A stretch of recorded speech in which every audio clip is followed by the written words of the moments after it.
Hello नमस्कार use of have to ना है।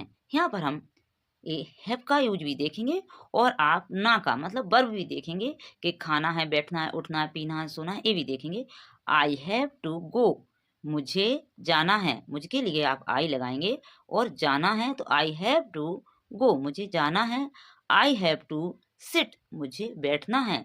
आई हैव टू सी, मुझे देखना है। आई अब आई का मुझके लिए आई था, अब तुम के लिए क्या आएगा? U. You have to read, क्या करना है? तुम्हें पढ़ना है।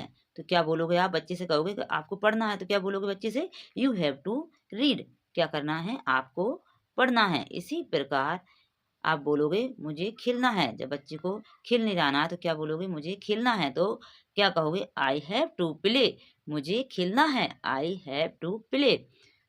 तुम्हें गाना है, तब माँ बोलती हैं तुम्हें गाना है तो you have to sing, you have to सिंग।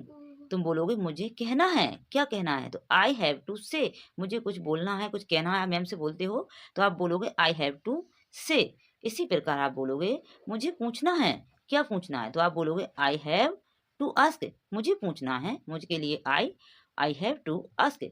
आप बोलोगे मुझे सोना है, I have to sleep, I have to sleep. इसी प्रकार आप देखेंगे कि मुझे क्या करना है? खाना है, मुझे खाना है तो आई हैव टू ईट, मुझे खाना है तो आई हैव टू ईट। मुझे पीना है तो आई हैव टू ड्रिंक। मुझे सोना है तो आई हैव टू स्लीप। मुझे रोना है तो आई हैव टू क्राई।